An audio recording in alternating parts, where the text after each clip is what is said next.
하나님의 말씀 로마서 12장 9절 말씀 보시겠습니다. 로마서 12장 9절입니다. 사랑에는 거짓이 없나니 악을 미워하고 선에 속하라. 형제를 사랑하여 서로 이해하고 존경하기를 서로 먼저 하며 부지런하여 게으르지 말고 열심을 품고 주를 섬기라. 11절까지 봉독해 드렸습니다. 우리는 지금 하나님의 백성들 곧 성도들이 하나님께 드리는 영적 예배에 대하여 살펴보고 있습니다. 성도는 하나님의 백성으로서 거룩한 산 제물로 날마다 드려지는 그런 예배를 우리는 드리고 있죠. 하나님이 기뻐하시는 그런 영적 예배를 드리기 위해서는 하나님의 선하시고 기뻐하시고 온전하신 뜻이 무엇인지를 분별하는 것은 필연적으로 따라오는 겁니다. 왜냐하면 하나님께 드릴 예배이기 때문에 우리가 거룩한 산 제물로 매일매일 드려지는 예배이기 때문에 하나님 뜻과 만약에 배치되어진 그러한 제물로 드려진다고 한다면 그건 하나님께 드려지는 합당한 예배가 아닐 것입니다. 그렇기 때문에 반드시 하나님의 선하시고 기뻐하시고 온전한 뜻을 분별하는 것은 매우 필연적으로 따라올 수밖에 없음을 여기서 지금 바울이 진술해 가고 있는 것이죠. 그러면서 하나님의 뜻은 그러면 무엇인가? 하나님의 뜻은 각 사람에게 하나님이 나눠주신 믿음의 분량이 있습니다. 그 분량대로 지혜롭게 생각하라는 것이죠. 그래서 예언을 받은 사람이면 예언의 믿음의 분수대로 또 섬기는 일이면 섬기는 일로 가르치는 자면 가르치는 일로 등등 이렇게 믿음의 분량대로 주신 대로 지혜롭게 생각해서 그렇게 해서 하나님께 충성을 하는 것, 이것이 하나님의 깊으신 뜻이라는 것을 밝혀준 바가 있습니다. 그렇다고 한다면 오늘부터 살펴볼 9절부터 21절까지 보면은 그리스도인들의 어떠한 생활에 대한 규범이 나타납니다. 우리가 이제 9절부터 차근차근히 우리가 살펴봐야 할 이유는 우리가 물론 이게 많이들 여러분 읽으셨을 겁니다. 그러나 이것이 오늘 성도들에게 있어서 매우 중요한 삶의 또 지폐들이 되어질 수 있기 때문에 우리가 한 절 한 절을 정말 진심을 다해서 눈을 여기 주목해 가지고서는 집중을 해서 살펴볼 필요성이 있습니다. 왜 그러냐면은 우리가 원래는 이제 죄인이었었단 말입니다. 보면 그러죠. 우리는 죄인입니다. 아까 우리 교동문에서도 살펴보았듯이 우리가 죄 중에 잉태되어지고요.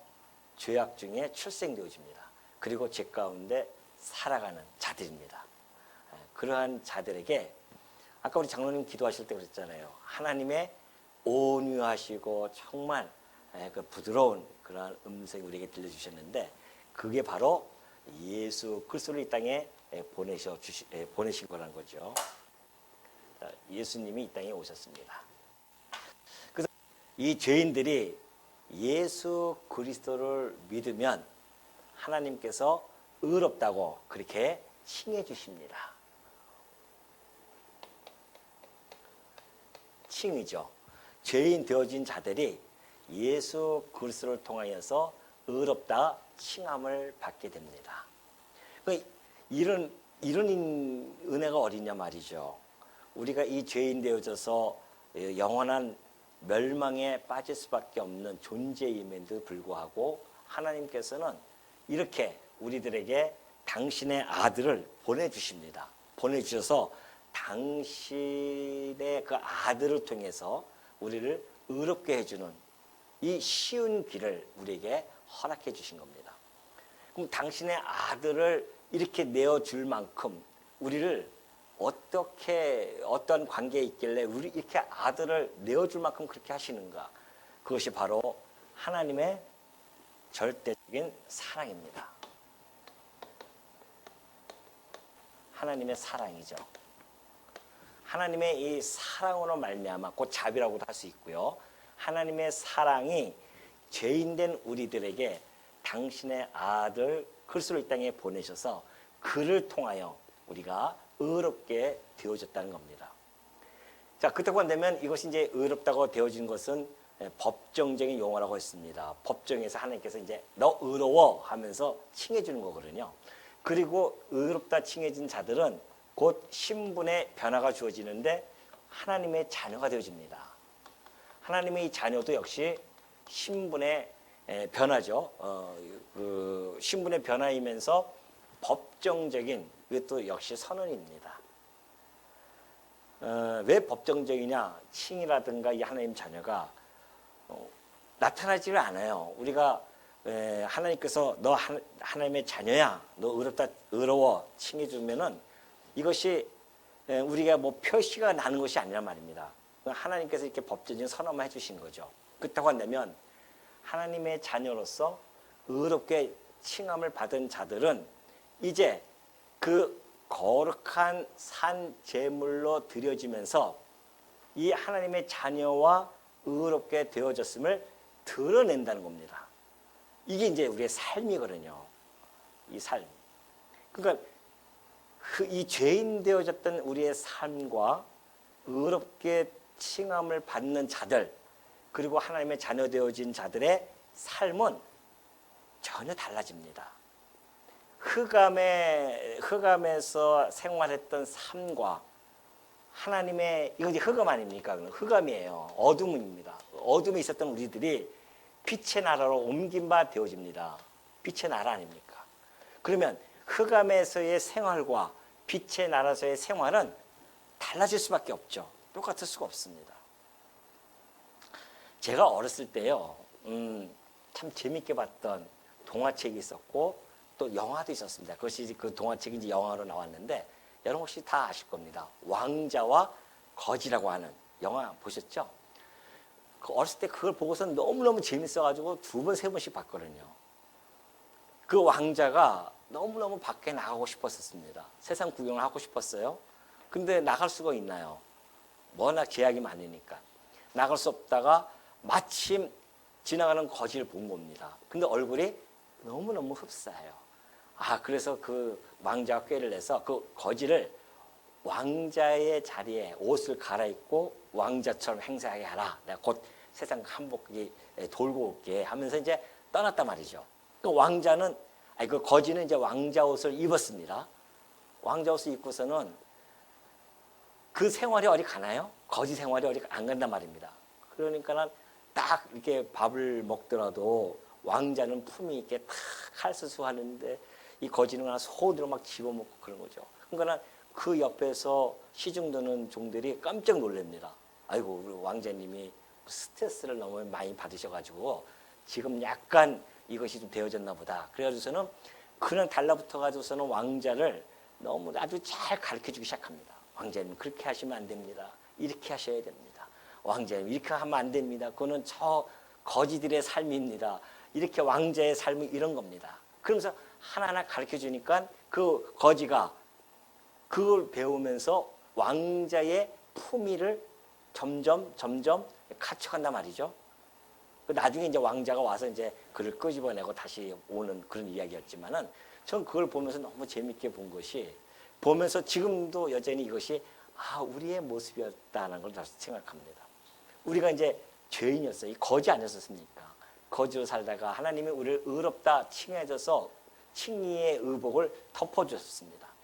그게 하나님의 자녀가 되어진 거예요. 근데 그 하나님의 자녀가 여전히 죄인처럼 그렇게 죄인의 어둠의 생활 속에서 살아간다고 하는 것은 될까요? 안 될까요? 안 됩니다. 빛의 나라의 자녀답게 이것이 곧 거룩한 산 제물로 하나님께 드려지는 제물로서 살아간다는 겁니다. 그것이 오늘부터 살펴볼 생활에 대한 규범입니다. 마땅히 하나님의 자녀들이 살아가야 하는 방법, 살아가야 하는 법, 이런 것들을 하나하나 가르쳐 주는 거예요. 왜요? 우리는 죄인이었기 때문에 여기서는 익숙해요. 죄인의 삶은 익숙한데 하나님의 자녀의 삶은 익숙하지가 못합니다. 그래서 하나님께서는 우리 안에 성령을 통해서 이 말씀을 읽고 깨닫게 하시면서 하나님의 자녀로서의 삶을 살아가게 해주시는 겁니다. 그것이 오늘 이 아침에 이런 작업들이에요. 가르치는 자를 통해서 이것을 읽고 우리가 깊이 생각하면서 아, 여기서는 내가 그렇게 마음대로 생활했는데 여기서의 삶은 전혀 다르구나. 여기의 삶은 하나님의 자녀니까 하나님 아버지의 뜻을 따라서 살아가야 된다는 겁니다. 그 하나님의 뜻이 바로 9절부터 하나하나 차근차근 나타나 있어요. 자, 그렇다고 한다면 9절 한번 보겠습니다. 사랑에는 거짓이 없나니 악을 미워하고 선에 속하라는 겁니다. 사랑에는 거짓이 없습니다. 사랑은 거짓이 없죠. 근데 우리가 살다 보면은 너 사랑 거짓 아니야? 너 거짓 사랑하냐? 이렇게 이야기하지만은 사랑이라고 하는 그 속성 안에는 거짓이 없습니다. 왜 그런지 아십니까? 요한일서 4장 7절에 보면은 너무나 잘 나타나 있어요. 요한일서 4장 7절 보면 그래요. 사랑하는 자들아, 우리가 서로 사랑하자. 사랑은 하나님께 속한 것이니 그래요. 이 사랑이라고 하는 것은 본래적으로 하나님께 속한 속성입니다. 하나님께 속했어요. 근데 그 하나님께 속한 것이기 때문에 사랑하는 자마다 하나님으로부터 나서 하나님을 알고 그래요. 사랑하지 아니하는 자는 하나님을 알지 못하나니 이는 하나님은 사랑이심이라 그래요. 하나님은 뭐예요? 사랑이셔요. 그러니까 로마서 3장 4절 보면 그래요. 자, 그럴 수 없느니라. 사람은 다 거짓돼요. 우리 인간들은 다 거짓됩니다. 그러나 오직 하나님은 참되시다 할지니라 그래요. 그러니까 하나님은 참되셔요. 참되시기 때문에 거짓이 없죠. 그러니까 거짓이 없기 때문에 자, 하나님은 사랑이십니다. 그러니까 하나님은 사랑이신데 하나님은 참되시니까 고로 사랑 안에는 거짓이 있다 없다? 없다. 이거 뭐 3단 논법으로 얘기하는 거 아닙니다. 이게 그대로 있는 그대로 얘기하는 겁니다. 그러니까 사랑에는 거짓이 없는 거예요. 그러니까 4절 8절 보면 그러잖아요. 사랑하지 아니하는 자는 하나님을 알지 못하는 것이다. 자, 하나님은 사랑이신데 우리가 사랑하지 아니하면은 하나님을 어떻게 해요? 알지 못해요. 저는 이 말씀 요한 1서 정도 들어가면은 많은 도전을 받습니다. 뭐 로마서까지는 막 쭉쭉 나가고 하는데요. 요한 1서 가면은 그 앞에서 우리가 머물러서 정말 멈칫하면서 그 말씀을 곱씹고 곱씹어야 됩니다. 우리는 하나님을 안다고 하는 것이 창세부터 요한계시까지 다 알면은 하나님을 안다고 착각합니다. 그래서 우리가 한때는 하나님 이 성경을 구조적으로 보면서 아, 성경은 바로 이런 내용이구나. 그래서 하나님은 살아계셔. 하나님은 여호와셔. 그리고 우리는 하나님을 다 안다고 착각했단 말이죠. 근데 요한일서에 보면은 사랑하지 아니하는 자는 하나님을 알지 못한다는 겁니다.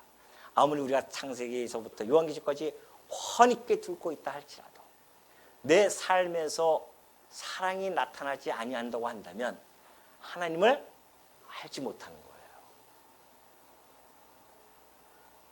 이건 정말 아주 심각하고 매우 중요한 이야기입니다. 우리 성도님들이 날마다 곱씹어야 할 내용이에요.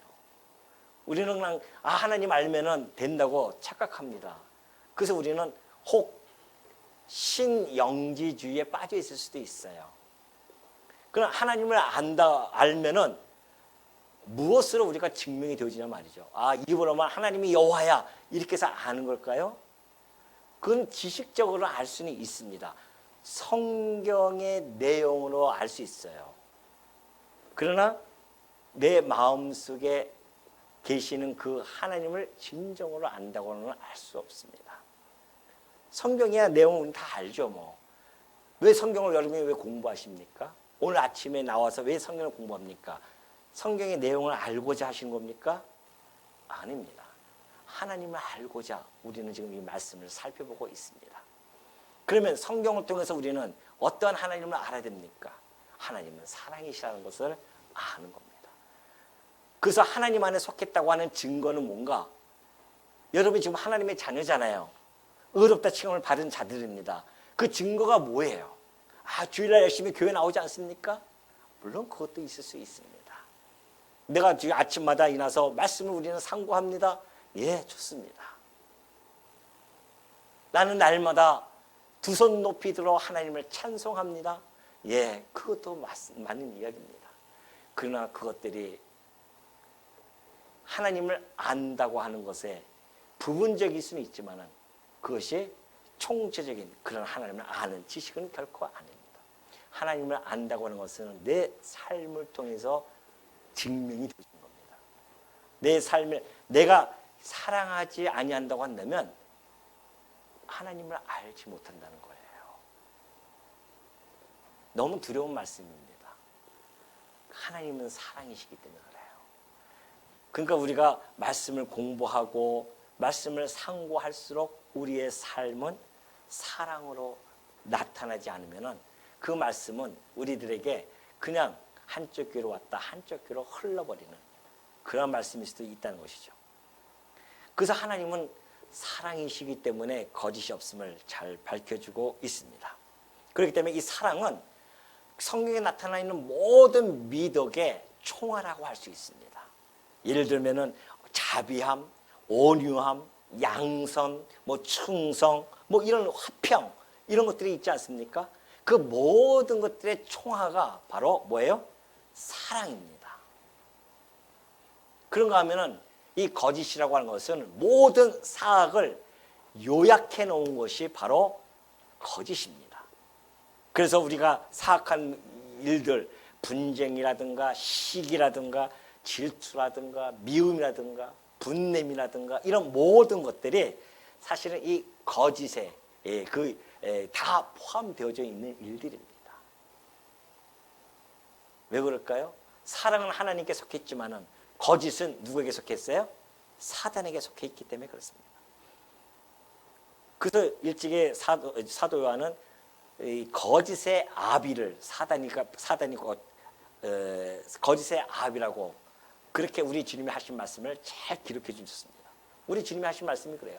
사단은 거짓의 아비다. 그가 처음부터 거짓말 했음을 밝혀주고 있죠.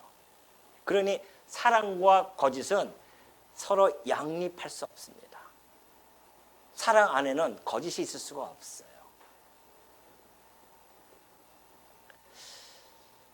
우리 주님께서는 당신의 그 사랑을 예수 그리스도를 통하여 우리에게 보여주셨습니다. 그러니까 예수 그리스도는 사랑의 완전한 표본이라고 할 수 있어요.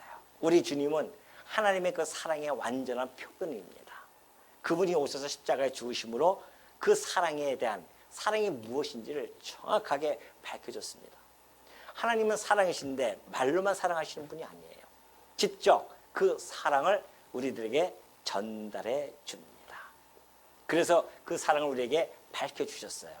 그분이 바로 예수 그리스도이십니다. 그리스도는 결코 이 사랑의 표본이었던 그리스도는 결코 이 악을 용납하지 않으셨음을 우리는 늘 유념해야 됩니다. 우리의 머리 대신 그리스도께서는 절대 악을 용납하지 아니하셨습니다. 그렇기 때문에 이 아가페, 사랑이라고 하는 이 아가페의 특성은 악을 몹시 싫어하고 미워하는 겁니다. 시편 어느 시인은 이렇게 잘 표현해주고 있어요. 주의 법도들로 말미암아 내가 명철하게 되었으므로 모든 거짓 행위를 미워하나이다. 주의 법도가 뭡니까? 하나님의 말씀 아니에요? 그 말씀을 우리가 보면은 그 말씀으로 말미암아 우리가 명철해집니다. 명철하다고 하는 것은 그 말씀에 담겨 있는 하나님의 사랑을 깨달을 수 있다는 것이죠. 그래서 모든 거짓 행위를 미워한다는 겁니다. 그러니까 우리가 이 사랑을 하나님의 사랑을 깨달은 자들이라고 한다면은 우리의 사랑 안에 거짓이 용납하면 안 됩니다. 그걸 지금 바울이 하나하나 살펴주고 있는 것이죠. 자, 그렇다고 한다면 하나님의 이 선악, 지금 그 구절에 보면 그러죠. 하나님의 선악에 대한 성도의 태도는 어떻게 해야 되는가 하는 것입니다. 자, 죄인들은 자기 선악이 있습니다. 자기 선악을 가지고 살아갔었어요. 자기가 선악의 주체였습니다. 그 자기가 좋아하는 것, 자기가 싫어하는 것, 자기가 판단해 가면서 살아갔던 자들이 죄인된 자리입니다. 그러나 하나님이 예수 그리스도를 통하여 우리를 의롭게 되어줬죠. 의롭게 되어진 자들은 자기의 선악이 아니라 하나님입니다. 하나님의 선악. 하나님의 이 선악을 분별하면서 살아갑니다. 그래서 하나님의 선악이죠. 이렇게. 자, 선과 악을 하는데 선은 어떻게 하나? 하나님께서 구절을 보니까 선에 속하고 악은 뭐하라? 미워하라. 선은 속하고 악은 미워하는 것. 이것이 우리가 성도들이 하나님의 선악에 대한 태도라는 것을 잘 밝혀주고 있습니다. 자, 그동안 우리는 자기 선악을 가지고 살아왔다면 이제는 예수 그리스도를 통하여 의롭게 칭함을 받는 자들, 곧 하나님의 자녀들은 아버지의 뜻을 따라 살아가는 겁니다. 그럼 아버지의 뜻이 뭐예요? 아버지가 좋아하는 것이 있고 아버지가 싫어하는 것이 있습니다. 그럼 아버지가 좋아하는 것은 우리가 속해야 돼요. 속한다고 하는 것은 매우 밀접하게 이렇게 결합되어진 것을 이야기합니다. 그 아버지 선에 결합되어져 있어야 됩니다. 그리고 아버지가 싫어하는 것은 미워해야 되죠. 그러면 아버지가 좋아하는 것, 아버지가 싫어하는 것이 뭘까요? 그것이 오늘부터 이 구절부터 쫙 펼쳐나가기 시작해요. 그러니까 이 규범은 일반 도덕이나 윤리적인 규범이 아닙니다. 이것은 주 안에서의 규범이에요. 주께서 주시는 규범이란 말입니다. 그렇기 때문에 우리가 이 말씀을 하나하나 살펴보면서 아버지께 속한 자들은 아버지가 좋아하는 것이 무엇인지 아버지가 싫어하는 것이 무엇인지를 분별해야 돼요. 그걸 하면서 살아가는 것이 거룩한 산 제물로 드려지는 겁니다. 그냥 살아가는 것이 아니에요. 그러니까 말씀을 모르면 우리가 알 수가 없죠. 그래서 말씀을 주신 겁니다. 이 말씀을 통해서 내가 좋아하는 것이 무엇인지 아니냐, 내가 싫어하는 것이 무엇인지 아니냐, 그걸 하나하나 이제 설명을 해주는데요. 자, 그렇다고 하면 하나님의 우리가 선에 속해야 할 것, 이것이 바로 데살로니가전서 5장 20절에 보면은 바울이 그 데살로니가 성도들에게도 잘 설명해 준 바가 있어요. 범사에 헤아려 좋은 곳을 취하라는 겁니다. 모든 범사에 있어서 좋은 곳, 곧 선, 하나님의 선에 취하는 것이 속한 겁니다. 선에 속한 자들은 늘 아버지의 그 좋은 것들을 취하는 겁니다. 아버지가 좋아하시는 것들을 깨닫고 분별하고 취하는 것이고요. 악은 어떤 모양이라도 버리는 겁니다. 하나님의 자녀는 하나님이 싫어하는 그 악은 어떤 모양이라도 버려야 된다는 것이에요. 그러니까 우리가 하루하루 매일 살아가면서 하나님의 선악의 어떤 것을 분별하면서 살아간다고 하는 것, 이것이 우리의 영적 예배입니다. 이렇게 모여서 다 예배 찬송하고 이것만 예배가 아니라 이것도 하나의 예배의 형태이지만은 그러나 더 중요한 것은 우리의 삶에서, 내 가정에서, 내 직장에서, 또한 이 교회에서 하나님이 기뻐하시고 좋아하는 것, 하나님이 싫어하는 것을 분별하면서 그대로 살아가고자 하는 것. 이것이 이 죄인일 때는 안 돼요. 왜? 자기 선악대로 살아가니까.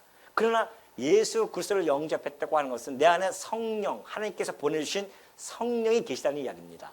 성령의 힘으로 우리가 이것을 해낼 수 있다는 거예요. 이것은 일찍이 하나님께서 구약의 선지자를 통하여 약속한 바가 있습니다. 하나님의 영을 내가 보내서 내가 너희들이 나의 율례와 법도를 지키게 해주겠다, 약속이 되어져 있었기 때문에 그 약속대로 성령은 오셨고, 성령은 여러분 마음속에 임재하고 계시고 있으며 내주하고 계셔요. 지금 그 성령에 의해서 우리가 말씀을 깨닫고 성령의 힘으로 우리가 하나하나 이 자기 선악에서 하나님의 선악을 분별하면서 오늘도 이 아침에 그 하나님이 좋아하시는 것이 무엇인지를 살펴보았더니만 하나님의 선에 속하고 악을 미워하는 것, 이것이 아버지께서 기뻐하는 뜻이라는 겁니다. 그러니 유다에서 보면은 어느 정도로 그 악은 어떤 모양이라도 버리라고 했는데 어떤 모양까지 버려야 되냐면은 그 육체로 더럽혀진 옷까지도 버려버리라는 겁니다. 미워해야 된다는 것이죠. 그리고 잠언서 8장 33절 보니까 그러면 악을 미워하는 것이 무엇인가? 어떻게 하는 것이 악을 미워하는 것인가? 글씨를 써놔요? 악을 미워해, 미워하자 이렇게 하면 미워집니까? 아니에요. 구체적인 것이 뭐예요? 여호와를 경외하는 겁니다. 여호와를 경외하는 것이 악을 미워하는 거예요. 여호와를 경외하는 것이 뭡니까? 그를 존경하며 그를 공경하며 또한 그를 두려워하는 겁니다. 하나님을 두려워하는 삶, 이것이 악을 미워하는 것이거든요. 그래서 그 악이라고 하는 것이 구체적으로 뭔가 여러 가지 있지만 이 잠언에서는 교만과 거만과 악한 행실과 패역한 입입니다. 이걸 미워하는 겁니다. 자, 그러면 악을 미워하고 선에 속하라고 했죠. 또 10절에 보면은 이제 형제를 사랑하여 서로 위하고, 자, 선에 속하는데 그 선이 뭔가 하나님이 기뻐하시는 선이 더 구체적으로 나오죠. 그것이 10절에 나옵니다. 형제를 사랑하라는 겁니다. 형제를 사랑하라는 거예요. 여기서 이제 형제는 우리가 다시 재정립할 필요가 있습니다. 무조건 형제 사랑해야지 이렇게 흘러 들어가면 안 돼요. 형제에 대한 재정립이 필요합니다. 형제 도대체 누구인가? 세상의 형제야 피를, 아버지, 엄마의 피를 나눈 형제죠. 그 형제가 있습니다. 그러니까 형제라는 뜻은 피를 나눈다는 뜻이거든요. 피를 나눴다는 겁니다. 그래서 우리가 한때 저도 철 모를 때 고등학교 때인가 아마 그럴 때예요. 우리 친구들 4명이서 도원 결의를 했다는 거 아닙니까? 삼국지에 그 유비하고 관우하고 장비가 도원 결의 하듯이 그들은 이제 짐승의 피를 가지고서는 도원 결의했는데, 야, 우리 의형제 맺자. 그 의형제는 피를 나눠야 된다는 것도 또 어떻게 알고서는 새끼 손가락을 여기다가 여기 피를 조금씩 냈었어요. 내가지고서는 어떻게 물에 타가지고서는 확 마시면서 의형제. 그 맛이 뭐하냐? 지금 하나도 못 만나고 있는데 지금. 아무 의미 없는 거죠. 그러니까 형제, 피를 나눈 형제라고 하는 그 형제의 개념은요, 일시적입니다. 해 아래서 이 땅에 사는 동안에 일시적으로 나눈 형제예요. 그래 여기서의 형제는 다릅니다. 이 형제의 개념은 우리 주님이 형제의 개념을 정확하게 말씀해 주셨어요. 마태복음 12장 50절 가보면 그래요. 예수님이 이제 어느 집에 있는데 제자들이 와서 주여 밖에 어머니와 형제들이 와 있습니다. 그러니까 예수님께서 뭐라고 말씀하시냐면은 누가 내 형제면 내 어머니냐? 누구든지 하늘에 계신 내 아버지의 뜻대로 하는 자가 내 형제요 자매요 어머니이니라 하시더라 그래요. 아버지 뜻대로 행해야 됩니다. 그가 형제예요. 그럼 아버지 뜻은 뭘까요? 요한복음 6장 40절 보니까 내 아버지의 뜻은 아들을 보고 믿는 자마다 영생을 얻는 이것이니 그래요. 아버지의 뜻은 하나님 아버지께서 당신의 아들을 이 땅에 보내셨는데 이 아들을 믿어서 그 다음에 영생을 얻는 거, 이것이 아버지의 뜻이래요. 그러니까 일단 믿어야 됩니다. 그러니까 예수 그리스도 안에, 예수 그리스도를 믿어서 그리스도 안에 있는 자들이 곧 뭐예요? 그것이 아버지의 뜻이에요. 아들을 믿는 것이 아버지의 뜻입니다. 그럼 그 하나님의 아들을 믿으면 그리스도의 십자가의 보혈의 피를 우리는 믿는 거 아닙니까? 예수님이 오셔서 이 살은, 이 떡은 내 살이요, 이 잔은 곧 내 피다 하면서 나눠줬잖아요, 형제들에게. 그것처럼 그리스도의 살과 피를 함께 나눈 자, 그리스도의 이 보혈의 피를 함께 나눈 자, 이런 자들이 같은 형제입니다. 이 형제는 일시적인 관계가 아닙니다. 영구적인 관계예요. 그 여기 모이신 분들이 영구적인 관계라니까요. 물론 여기서 형제들도 있죠. 형제들도 있습니다. 그러나 그것보다 더 상위에 있는 개념이 그리스도 안에서의 형제라는 겁니다. 놀랬죠? 깜짝 놀랐습니까? 그런 놀란 것도 하고 깜짝 놀랐습니까? 뭐 다 아는 얘기인데요, 뭐. 정말 그렇습니까? 이걸 우리가 정확하게 개념을 잡지 못하면은 여기서 형제를 사랑하여 서로 우애하고 이게 무슨 의미인지를 몰라요. 아, 그냥 까만 거는 글자요, 하얀 거는 종이구나 하면서 읽어 나가죠. 안 그렇습니다. 형제의 개념을 다시 여러분이 재정립을 정확하게 해줘야 됩니다. 아, 지금 내 옆에 있는 이 형제가 나와 영구적으로 관계를 갖는 형제였구나. 일시적인 형제가 아니라니까요. 그러니까 여러분, 일시적인 형제들이야 1년에 한 번, 두 번 겨우 만나지 않습니까? 물론 가까이 있는 분들이랑 계속 만나지만은 뭐 1년, 2년 뭐 아니면은 좀 가까이 있으면 자주 만나지, 그래도 좀 자주 만날 수 있지만은 안 그러면 멀리 있으면요 1년에 그냥 추석 때하고 설날 때 한번 볼까 그래요. 그런데 주 안에서의 형제는 어떻습니까? 네?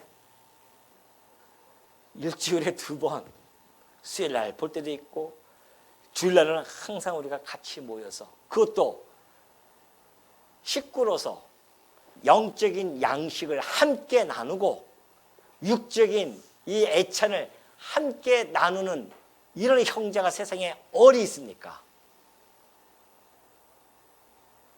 근데 그 형제가 미워요? 지금 옆에 있는 형제가 미워집니까? 어떤 존재인데 영원토록 나와 함께 그리스도 앞에서 하나님 안에서 영원토록 하나님을 같이 찬송할 자들입니다.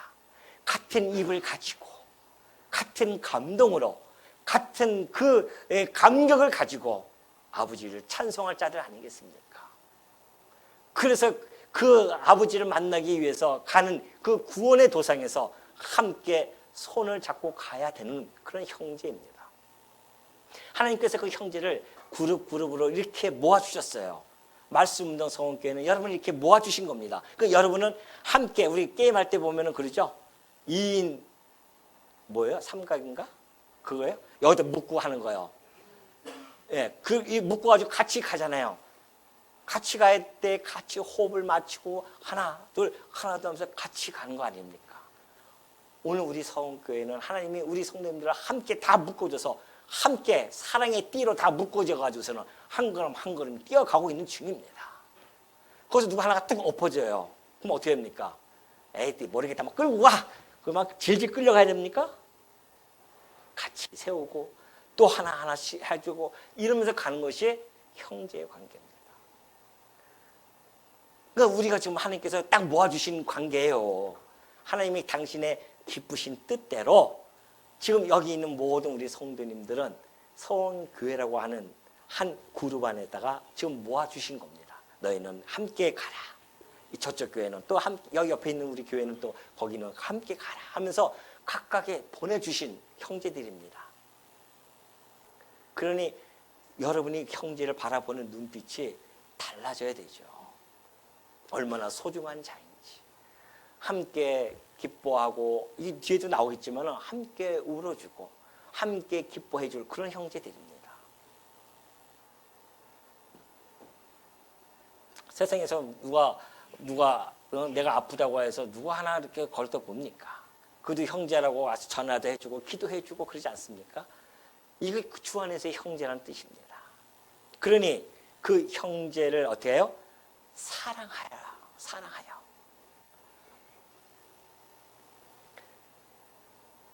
형제를 사랑하고 또 서로 먼저 존경하라. 그러죠. 자, 예수님께서요 이렇게 말씀해 주셨습니다. 요한복음 13장 3절을 보면 내가 새 계명을 너희에게 주노니 서로 사랑하라고 합니다. 예수님 주신 새 계명이에요. 서로 사랑하라. 내가 너희를 사랑하는 것 같이 너희도 서로 사랑하라. 이거 보십시오, 여러분. 예수님이 뭐라고 하십니까? 내가 너희를 사랑한 것처럼 너희도 서로 사랑하라는 겁니다. 예수님은 어떻게 사랑했어요, 우리를? 자기의 생명까지 내어주셨습니다. 십자가에서 자기의 생명까지 내어주면서 우리를 사랑해 주셨어요. 그렇게 너희도 사랑하라는 거 아니겠어요? 근데 만약에 그 형제를 사랑하지 않고 미워하고 후욕을 하고 만약에 그런다고 한다면은 하나님이 싫어하는 이 악을 행하는 자 아니겠습니까? 그 여전히 우리는 내 좋은 대로 저 사람은 내가 좋아, 저 사람은 내가 싫어. 그럼 내가 싫어하니까 내가 미워하고 내가 좋으니까 내가 사랑하고 그건 자기 선악이에요. 하나님 선악은 그렇지 않습니다. 형제를 사랑하라. 내가 모아준 형제들을 그들을 미워하지 그 흠이 있든 없든 핏값으로 산 내 자녀들 아니겠느냐. 너도 죄인에서 내가 의롭다 칭해줬고 저 A라는 성도도 B라는 성도도 C라는 성도도 다 죄 가운데 있던 자들이 그리스도로 말미암아 다 의롭다 칭함을 받은 자들 아니냐. 서로 불쌍히 여겨주고 그래서 서로 뭐해라? 각각 자기보다 남을 낫게 여기라는 겁니다. 빌립보서 2장 3절에는 아무 일에든지 다툼이나 허용으로 하지 말고 오직 겸손한 마음으로 각각 자기보다 남을 낫게 여기세요. 옆에 있는 형제가 나보다 낫다고 생각하셔야 됩니다. 에이 저거 나보다 못해라고 생각한다고 하면은 그것은 뭐예요? 하나님이 싫어하는 것을 좀 열심히 하는 분입니다. 그럼 하나님을 알지 못하는 분이에요. 형제를 사랑해야 하나님을 진정으로 안다고 할 수가 있습니다. 여러분이 이 말씀을 오늘 상고하는 이유가 여기에 있습니다. 만약에 미워하는 성경을 본다고 한다면 하나님을 알지 못하고 그냥 성경의 내용만 아는 것이지 진정한 하나님을 아는 것은 아닙니다. 하나님을 모른다고 한다면 하나님이 기뻐하시는 거룩한 산 제물로서의 영적 예배를 드려질 수가 없습니다. 그러면 여러분은 지금 여기 와서 예배 드리는 모든 삶이 사실은 공연불이 되어지는 거예요. 아무것도 아니에요. 이러니 우리가 심각하지 않습니까? 우리가 한번 곰곰이 정말 생각해야 될 문제 아니겠어요? 그동안 우리가 신앙생활 했던 것들을 한번 뒤돌아볼 수 있는 아주 정말 하나님이 좋은 기회를 우리에게 주셨습니다. 서로 어떻게 하나 존경하는 겁니다. 아니 이런 것도 없이 그냥 말씀 들고 사랑에는 거짓이 없구나. 악을 미워하고 선에 속해야 되는구나. 형제를 사랑하여 서로 위하고 존경을 먼저 해야 되는구나. 그렇게 읽어나가면 무슨 의미가 있어요? 기껏 이걸 읽고서는 돌아가면서 형제를 만약에 미워한다고 한다면 그래서 우리가 오늘 마음을 정말 하나님께 기도해야 하는 것이 이 말씀이 내 신비에 새겨져서 형제를 정말 사랑하고 서로 우애하고 존경하기를 서로 먼저 해야 되는 겁니다. 존경받으려고 하는 거 교회에 와서 존경받으려고 하면 안 됩니다. 왜 우리가 서로 존경해야 되는지 아십니까? 그 이유는 상대방의 어떤 인격이 아주 고매하기 때문에요. 천만의 말씀입니다. 무슨 인격이 고매합니까 우리가? 또 그 사람이 가지고 있는 어떤 능력, 환경, 조건 이것이 우리의 존경의 대상이 되어집니까? 아니에요. 인간은 어떻게든지 남을 깎아내리려고 하지 내가 비록 못 배우고 내가 비록 없다 할지라도 있고 높은 사람들은 깎아내리고자 하지 존경하지 않습니다. 이 세상에서는. 근데 어떻게 우리가 서로 존경할 수 있냐 말이죠. 서로 어떻게 존경이 돼요? 그 이유가 여기 있어요. 그 사람도 죄인이었고 나도 죄인이었는데 하나님의 이 보혈의 피를 통하여 나를 의롭게 만들고 하나님의 자녀 삼아 주셨으니 얼마나 다 존귀한 자들입니까? 하나님의 이게 무슨 값이에요 이게? 하나님의 피로 우리를 다 샀다는 거 아닙니까? 하나님께서 당신의 피로 우리를 샀어요. 그러니 이 세상에서 그 어떠한 것보다도 존귀한 자들 아닙니까? 만물 위에 존재하는 것이 교회라는 것입니다. 여러분이 그렇게 존귀한 자들이에요. 여러분의 가치로움이 하나님의 피값과 같은 가치로움을 가지고 있는 분들입니다. 그러한 소중하신 분들이에요. 그래서 하나님께서 당신의 그 크신 구속의 은혜를 입혀가지고 하나님의 자녀로 삼아 주셨단 말입니다. 하나님이 여러분을 얼마나 소중히 여기시는데요. 한 분 한 분 부르셔서 이렇게 의롭다 칭해주시고 자녀 삼아주신 그 하나님의 사랑이 여러분 안에 녹아져 있는 분들입니다. 얼마나 소중하겠어요? 근데 누가 더 잘났습니까? 겸손할 수밖에 없죠. 내가 누구간데 하나님이 그 사랑을 내가 어떻게 입었는지. 그러니 하나님께 감사가 나오고 감동하고, 그래서 하나님께서 당신의 피로 맺어진 그 형제를 사랑할 수밖에 없고요, 우애하고 서로 존경할 수밖에 없는 겁니다. 그래서 그렇게 되어지는 것이지, 그 사람이 사회적으로 더 있고 나이가 많으니까 더 존경해야 되고 그런 거 아닙니다. 우리는 민준이도 어떻게 해요? 형제니까 어떻게 됩니까? 네? 존경해주고 존중해주고 그런 겁니다. 그것이 교회예요. 세상에서는 갖지 못할 그러한 관계가 형성되어진 곳이고, 그 하나님의 사랑의 법이 작동되어지는 곳이 바로 교회입니다. 그 어떠한 분도 존귀히 여기지 않는 분이 없어요.